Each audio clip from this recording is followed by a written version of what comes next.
이 시간 기독교란 어떠한 종교인가 하는 이 문제를, 특별히 기독교를 아직까지 아시지 못하는 여러 동포들을 위해서 잠깐 말씀드리고자 합니다.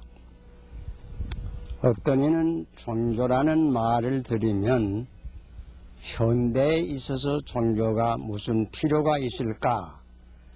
지금은 과학 시대인데 과학을 잘 공부해서 문화가 발전하고 모든 방면이 향상하게 되면 우리는 평안히 살 수 있지 아니한가, 이렇게 생각하는 이들도 없지 않아 있는 줄 압니다.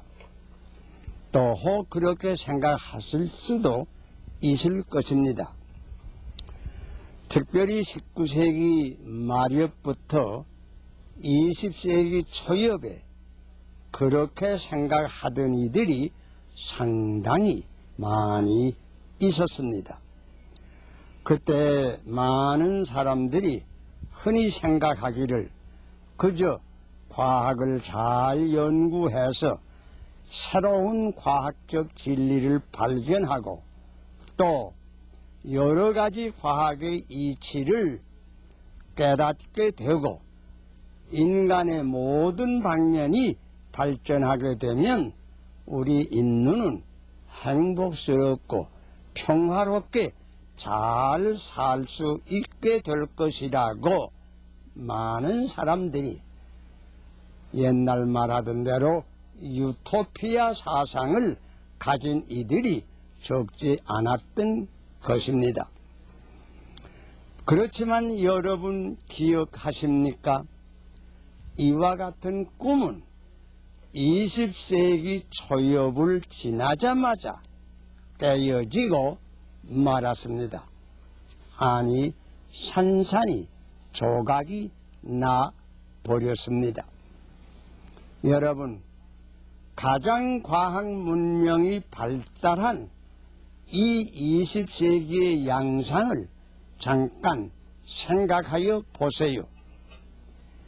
전 세계를 휩쓴 세계 제1차 대전 후 얼마 가지 못하여서 전 세계 인류의 참화를 가져온 2차 대전, 그리고 이곳저곳의 열전은 말할 것도 없고 그냥 계속되는 냉전, 과학이 발전되었다고 하는 이 20세기는 문자 그대로 인류 역사상 가장 빛내나는 세계가 되고 말았습니다. 과학은 극도로 말하자면 발달되어 지금은 원자시대라고 흔히 말합니다.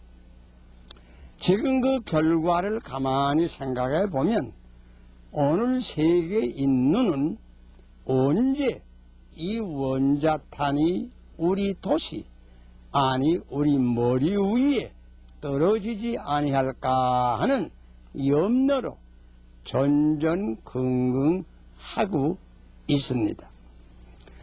과학이 가져온 세계의 결국은 첫째, 핏비린내 나는 세계, 둘째, 전 인류를 불안과 공포에 빠지게 한 세계를 가져왔습니다. 깊이 생각하여 보시기를 바랍니다. 동포 여러분, 과학은 물론 필요합니다. 불처럼 필요합니다. 불이 얼마나 필요합니까? 밥을 짓는 데도 쓰고 방을 뜨겁게 하는 데도 씁니다. 얼마나 필요한 존재입니까? 그러나 그 불을 쓰는 사람이 바로 쓰지 못하면 오히려 우리 인간에게 큰 피해와 화를 가져오고야 맙니다. 과학이 역시 그러합니다. 과학은 아주 필요합니다. 인간 문화에 꼭 있어야 합니다. 그러나 과학은 올바르게 써야지 이것을 사람이 바로 쓰지 못하면 오히려 인류에게 큰 참화를 가져온다는 사실을 우리는 잊어서는 아니 될 것입니다. 과학은 비행기를 만들 수 있습니다. 또 원자탄, 수소탄도 역시 만들 수 있습니다. 그러나 이것을 바르게 쓸 수 있는 사람을 과학은 만들 수 없습니다. 이 썩고 악한 사람의 근성을 바로 잡을 세력이 어디 있습니까? 어디 가서 이 사람을 바로 만들 수 있습니까? 여기에 비로소 종교적인 문제가 들어옵니다. 사람은 스스로 자기를 바르게 만들 수 없습니다. 사람을 본래 지으신 조물주 하나님께 돌아가야 합니다. 어떤 이는 흔히 말하기를 우리 사람에게 제일 중요한 것은 빵 문제가 아닌가. 빵을 달라고 대중은 부르짖습니다. 나를 따라만 오라. 그렇게 하면 내가 내게 빵을 주리라. 어떤 지도자들은 외칩니다. 어떤 의미에서는 이 말도 옳습니다. 과연 인간이 살라고 하면 의, 식, 주, 옷과 먹는 것과 살 집이 있어야 합니다. 우리 한국 민족에게 정말 중요한 문제 가운데 하나는 이 경제 문제입니다. 그러나 여기서도 생각할 것은 이 문제만을 해결한 사람이 과연 그 생활에 참된 만족이 있었던가?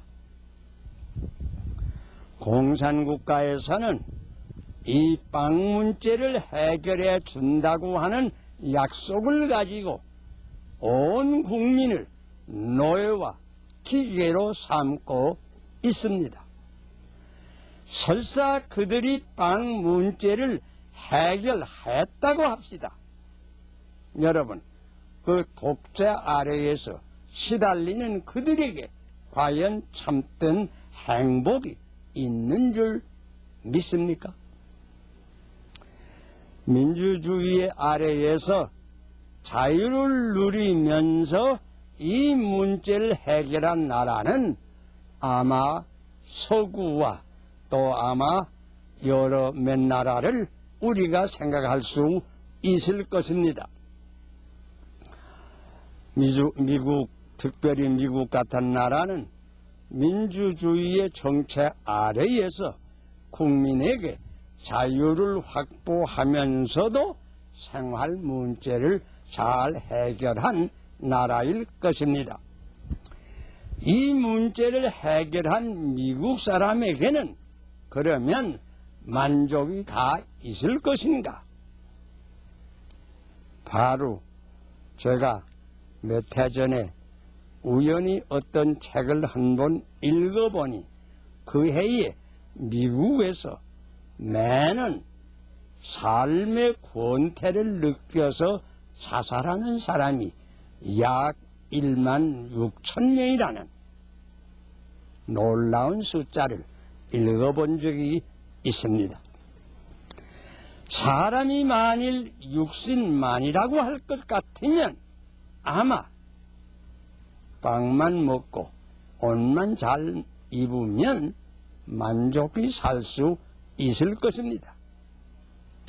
여러분 아신 바와 같이 사람에게는 육신만이 아닙니다. 사람의 속에는 이상한 불길이 있습니다. 혹은 영혼이라고 하는 것이 있습니다. 아무리 다른 조건이 만족하다고 할지라도 이 사람에게 다른 조건, 이 영적 만족이 없으면 그는 언제든지 텅 빈 공허감을 느낄 수밖에 없는 것입니다. 그러므로 성경에 말씀하시기를 사람이 떡으로만 사는 것이 아니라 오직 하나님의 입에서 나오는 말씀으로 사느니라 가르쳐 줍니다. 사람이 떡만 먹으면 만족의 생활을 할 수 있다고 하는 공산주의자들의 이론은 사람을 단순히 한 짐승과 같이 보는 견해입니다. 그러나 사람은 짐승은 아닙니다. 짐승 이상의 다른 무엇이 그 육체 속에 파묻혀 있습니다. 사람은 떡 이상의 무엇을 그리워합니다. 그 이상의 무엇을 탐구합니다. 그 이상의 무엇을 얻지 못하는 한 언제든지 인간의 깊은 심령에는 큰 공허감이, 탱 빈 느낌이 그의 마음을 괴롭게 하고 있습니다.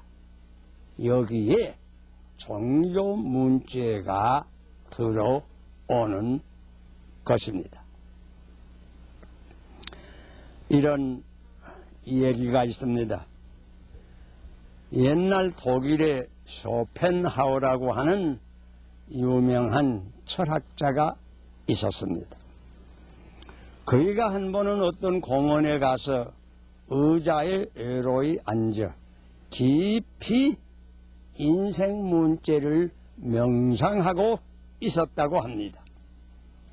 깊은 명상에 잠겨서 해가 지는 줄도 모르고 어느덧 황혼이 깃들어서 공원문을 닫을 시간이 되었는데 공원지기가 공원을 둘러보다가 한 구석 위에 보니 의자에 앉은 어떤 노인이 눈을 그냥 감고 나가지를 않고 있는 것을 발견했다고 합니다.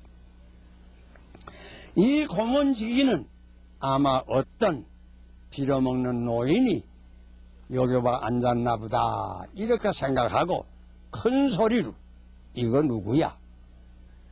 이 사람 어디서 와서? 고함을 쳤다고 합니다. 그때 이 철학자 쇼펜하우어는 눈을 번쩍 뜨면서 어디서 와서?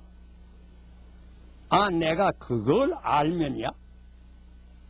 나는 그것을 몰라서 지금까지 이렇게 눈을 감고 앉아있어. 이런 대답을 했다고 합니다. 여러분, 인생이 어디서 왔습니까? 또 어디로 갑니까?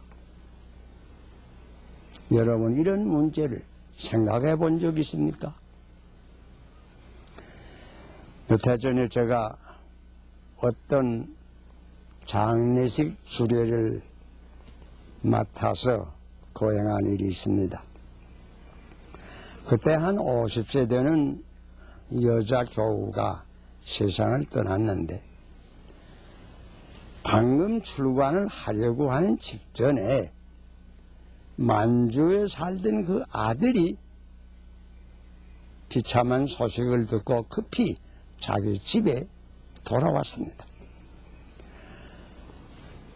집에 들어오자마자 이 아들은 너무 마음이 아파서 그 관을 출관 못하게 그냥 부둥켜 안고 대성통곡을 하고 울부짖습니다. 어머니, 나를 버리고 어디로 가세요? 어머니, 나를 버리고 어디로 갑니까? 그 말을 지금도 제 귀에 쟁쟁합니다. 여러분, 사람이 죽으면 어디로 갑니까?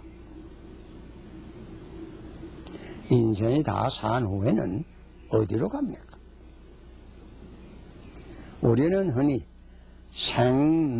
생로병사, 나고 늙고 병나고 죽는 이 인생의 사고를 말합니다. 죽은 다음에 어떻게 됩니까? 여기에 종교 문제가 들어옵니다. 어떤 이는 이 문제에 대단히 불만합니다. 그러나 분명히 기억하십시오. 참된 종교의 신앙심이 없이는 참된 영혼의 만족과 행복은 말할 것도 없고 인생 문제를 해결하지 못합니다. 죽음은 초막에나 궁궐에나 다 같이 옵니다. 노인에게나 청년에게나 언제나 예고 없이 옵니다. 또 이 세상에서 여러 가지 종교란 이름 아래 별별 것이 다 많습니다. 그러니까 우리는 사실 어떤 종교를 택해야 하겠는가? 어떤 종교가 참으로 인생 문제를 옳게 해결해 주는가? 이런 점이 우리 인간으로서 누구나 해결할 수밖에 없는 큰 문제인 것입니다. 우리는 참으로 인생의 옳은 길이 되고 우주의 진리가 되며 생명이 되는 참된 종교를 바로 택하여야 합니다. 여러분, 한마디로 기독교는 그런 종교입니다.